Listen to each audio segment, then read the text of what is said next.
Hello everyone, welcome to competitive exams tech prep. मेरा नाम पुष्पांजलि है और आज की इस वीडियो में मैं आपके साथ डिस्कस करने जा रही हूँ कंट्रोल स्टेटमेंट्स को। कंट्रोल स्टेटमेंट्स की बात करेंगे हम एडवांस जावा सब्जेक्ट के अंदर। बहुत इंपॉर्टेंट वीडियो है आपके एग्जाम पॉइंट ऑफ व्यू से। अभी तक आप मेरे चैनल पर जुड़े नहीं है तो जुड़ जाइए, कर लीजिए चैनल को सब्सक्राइब और बेल बटन को प्रेस कर दीजिए, जिससे आने वाली वीडियोज़ की नोटिफिकेशन आपको मिलती रहे और ऐसी यूजफुल वीडियोज़ आप देख पाएँ। आप मुझे टेलीग्राम पे फॉलो कर सकते हैं, जहाँ पे मैं नोट्स प्रोवाइड करती हूँ।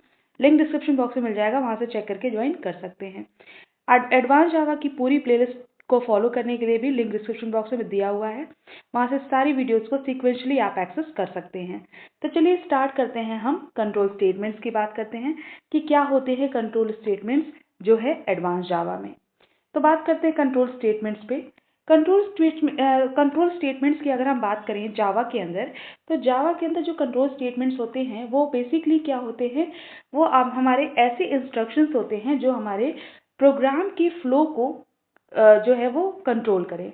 ठीक है, यानी कंट्रोल स्टेटमेंट्स का हम यूज़ करते हैं जावा के अंदर जब हम अपने प्रोग्राम को एग्जीक्यूट कराते हैं और हम चाहते हैं कि उसके प्रोग्राम के फ्लो को हम कंट्रोल करें, तब हम कंट्रोल स्टेटमेंट्स का यूज़ करते हैं।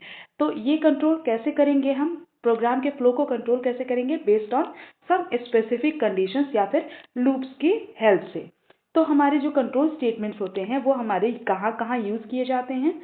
तो कंट्रोल स्टेटमेंट्स जो हैं वो हमारे यूज़ किए जाते हैं जब हमें कोई डिसीजन लेना हो, यानी बेस्ड ऑन डिसीजन हम अपने प्रोग्राम के फ्लो को कंट्रोल करें।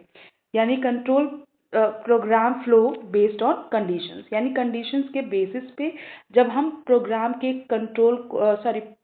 फ्लो को कंट्रोल करें।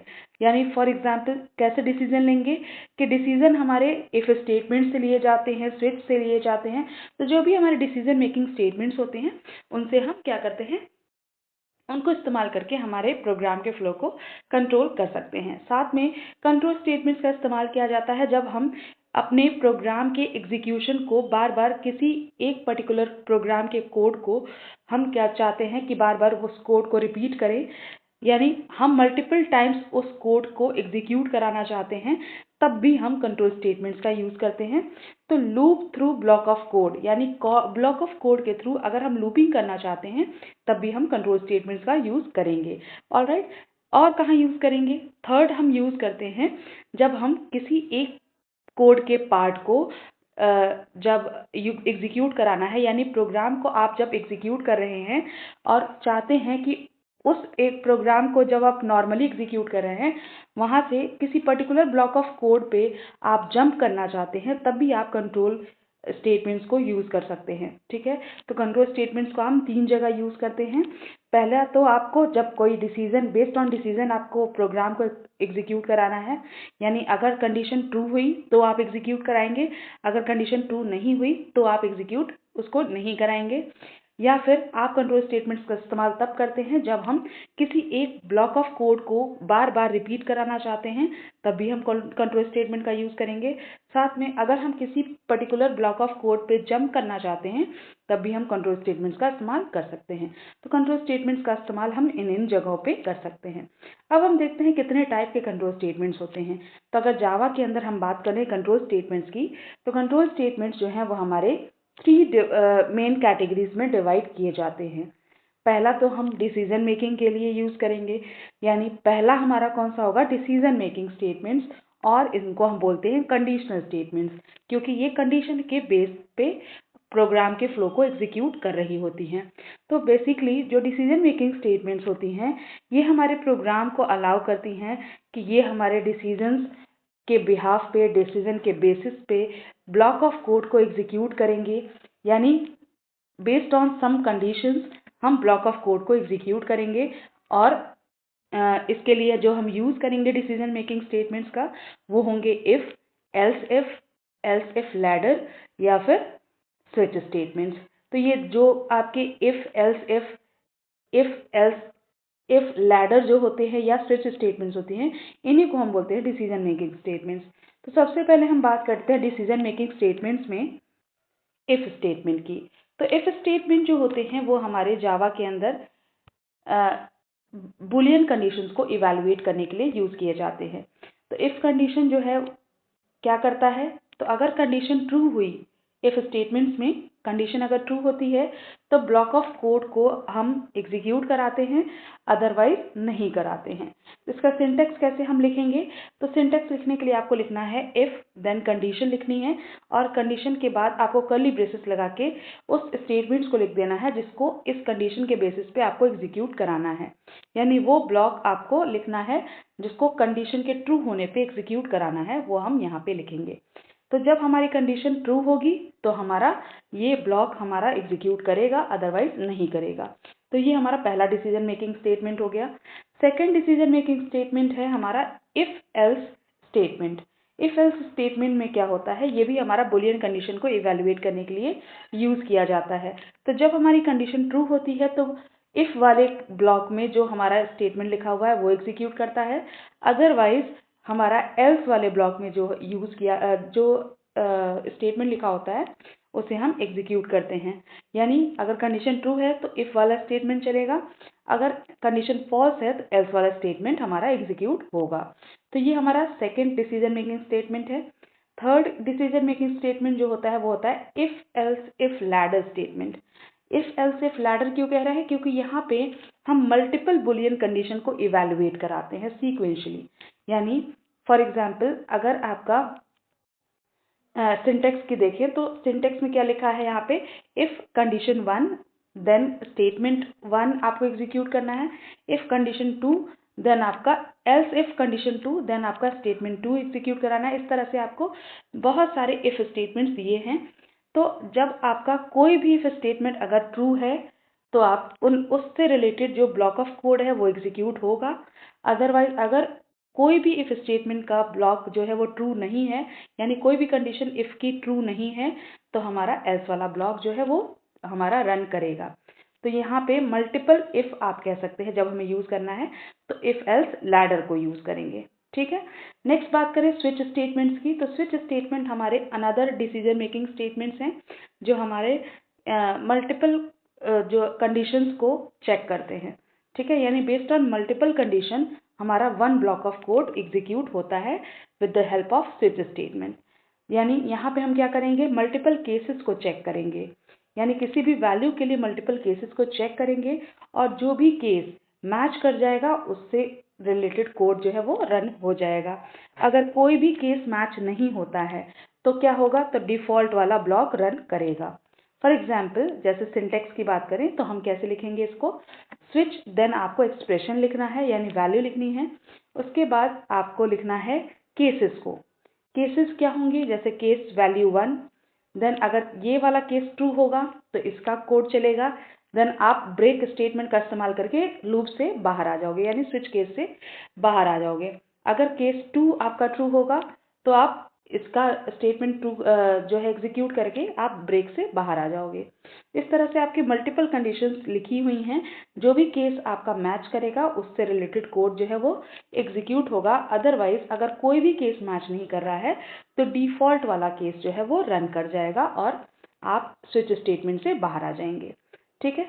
नेक्स्ट बात करें, अब तक हमने बात की डिसीजन मेकिंग स्टेटमेंट्स की, अब हम बात करते हैं इटरेशंस या लूपिंग स्टेटमेंट्स की।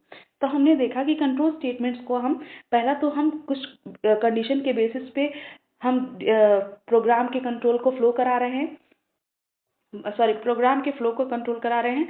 बाद में हम चाहते हैं कि अगर किसी पर्टिकुलर कोड को बार बार एग्जीक्यूट करना हो तो हम लूपिंग स्टेटमेंट्स का इस्तेमाल करेंगे। यानी इटरेशंस या लूपिंग स्टेटमेंट्स क्या होती हैं, ये हमारे ब्लॉक ऑफ कोड को मल्टीपल टाइम्स एग्जीक्यूट कराती हैं। अगर कोई कंडीशन आपकी सेटिस्फाई हो रही है तब तक हमारा ये ब्लॉक ऑफ कोड जो है वो मल्टीपल टाइम्स रन करेगा। यानी लूपिंग स्टेटमेंट्स जो हैं वो हमारे क्या करती हैं, किसी एक पर्टिकुलर ब्लॉक ऑफ कोड को मल्टीपल टाइम्स आपको रिपीट कराना है तो हम लूपिंग स्टेटमेंट्स का यूज करते हैं। फॉर एग्जाम्पल कौन कौन सी लूपिंग स्टेटमेंट्स होती हैं, जैसे फॉर, वाइल, डू वाइल, ये हमारी क्या होती है, लूपिंग स्टेटमेंट्स होती हैं। सबसे पहले बात करते हैं लूपिंग स्टेटमेंट्स में फॉर लूप की। तो फॉर लूप जो होता है वो हमारा ऐसा लूपिंग स्टेटमेंट है जिसको यूज किया जाता है जब हमें पता है कि कितने नंबर ऑफ टाइम हमें किसी ब्लॉक ऑफ कोड को रिपीट कराना है। ठीक है। यानी फॉर लूप का इस्तेमाल हम करेंगे कब? To repeat a block of code to a specific number of time, यानी स्पेसिफिक नंबर ऑफ टाइम तक हमें ब्लॉक ऑफ कोड को रिपीट कराना है, तो हम फॉर लूप को यूज़ करेंगे। फॉर लूप तब हमारा यूजफुल होता है जब हमें नंबर ऑफ इटरेशंस पहले से पता है कि हमें कितनी टाइम एग्जैक्टली हमें इस टास्क को रिपीट कराना है, तो हम फॉर लूप का यूज़ करेंगे। फॉर एग्जाम्पल जैसे हम एरे के साथ अगर काम कर रहे हैं तो एरे हमारा क्या होता है? फिक्स साइज होता है। तो फिक्स साइज है यानी यहाँ पे हम फॉर लूप लगा सकते हैं कि हमें कितने टाइम एरे को रिपीट कराना है, या फिर किसी एक पर्टिकुलर ब्लॉक ऑफ कोड को स्पेसिफिक नंबर ऑफ टाइम तक एग्जीक्यूट कराना है, तब भी हम फॉर लूप को यूज़ करेंगे।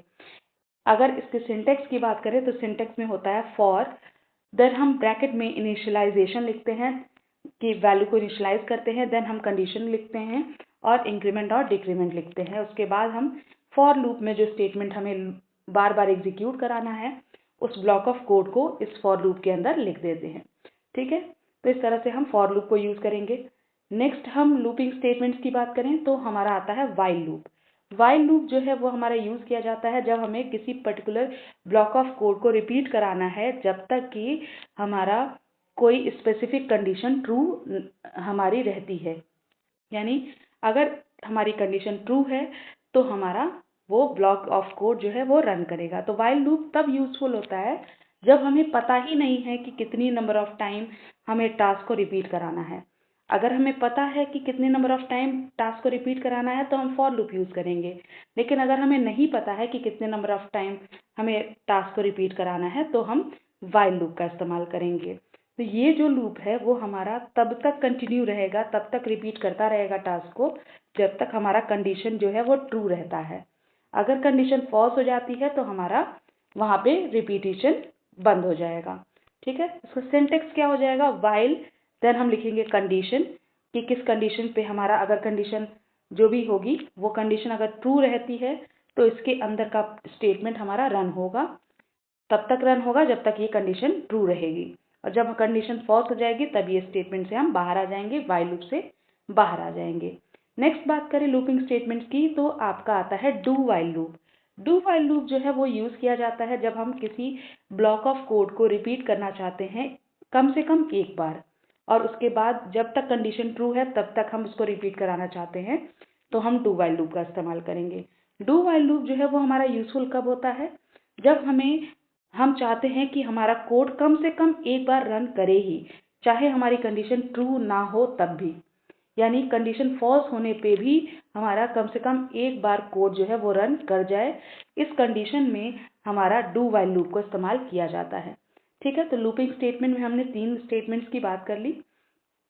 इसका एक सिंटेक्स देख लेते हैं। जैसे आपने लिखा डू, देन हम लिखते हैं स्टेटमेंट्स जो हमें डू के अंदर रन करानी है, रिपीट करानी है, देन हम लास्ट में लिखते हैं वाइल कंडीशन। तो हमारा कम से कम पहले हम कंडीशन चेक नहीं कर रहे हैं, पहले हम लूप के अंदर एंटर कर जा रहे हैं, यानी स्टेटमेंट को एक बार हम एग्जीक्यूट करा ले रहे हैं, तब हम कंडीशन को चेक कर रहे हैं। इसी वजह से हमारा एक बार कम से कम स्टेटमेंट जो है वो रन करता ही है डू वाइल लूप के अंदर, चाहे कंडीशन फॉल्स भी क्यों ना हो। ठीक है, नेक्स्ट बात करें जंप स्टेटमेंट की।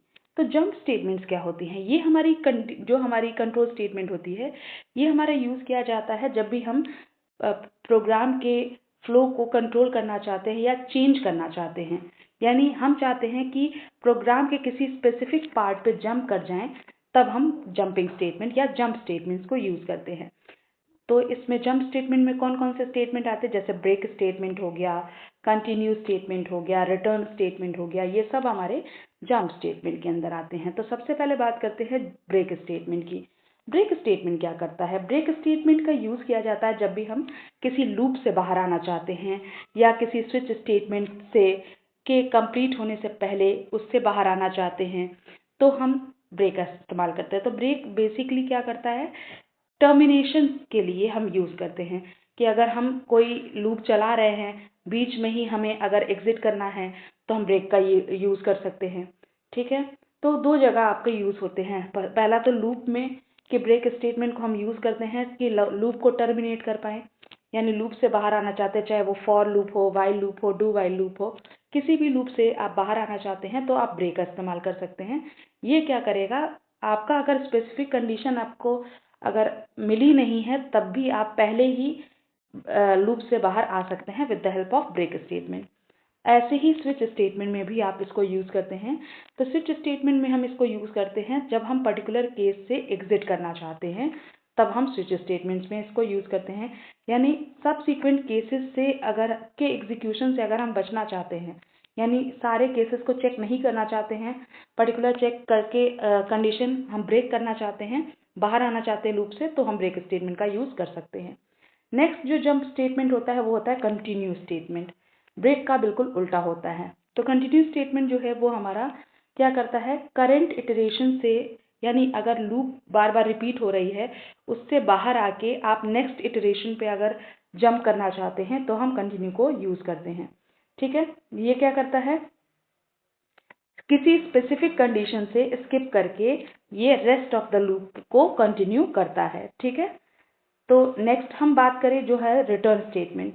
रिटर्न स्टेटमेंट क्या करता है, रिटर्न स्टेटमेंट को यूज़ किया जाता है जब हम किसी मेथड से एग्जिट करना चाहते हैं। यानी हम देखते हैं कि जैसे सी में हमने पढ़ा हुआ है कि क्या होता है, आप लिखते हो लास्ट में रिटर्न देन 0, तो जो हम वैल्यू लिखते हैं वो हमारा मेथड को जाता है, मेन मेथड को। तो रिटर्न स्टेटमेंट का यही काम होता है। रिटर्न स्टेटमेंट क्या करता है, ये एसेंशियल होता है for returning a result from a method. यानी जब हम मेथड से कोई रिजल्ट आपको रिटर्न कराना चाहते हैं तो हम रिटर्न स्टेटमेंट का यूज़ करते हैं। ये भी हमारा एक तरह से क्या करता है, मेथड के एग्जीक्यूशन को टर्मिनेट करने का काम करता है। तो ये भी एक तरह का जंप स्टेटमेंट है। तो हमें कंट्रोल स्टेटमेंट समझ में आ गया है कि कंट्रोल स्टेटमेंट क्या है। कंट्रोल स्टेटमेंट को हमने देखा कि 3 तरीके के कंट्रोल स्टेटमेंट्स हैं। पहला है डिसीजन मेकिंग स्टेटमेंट्स, दूसरा है लूपिंग स्टेटमेंट और तीसरा है जंप स्टेटमेंट। ये तीनों ही इस्तेमाल किए जाते हैं जब हम प्रोग्राम के फ्लो को कंट्रोल करना चाहते हैं। आई होप आपको वीडियो पसंद आई होगी। वीडियो अच्छी लगी हो तो लाइक कर दीजिएगा, अपने फ्रेंड्स के साथ इसको ज़्यादा से ज़्यादा शेयर करिएगा। चैनल पर जुड़ रही हैं तो जुड़ जाइएगा। Thank you for watching.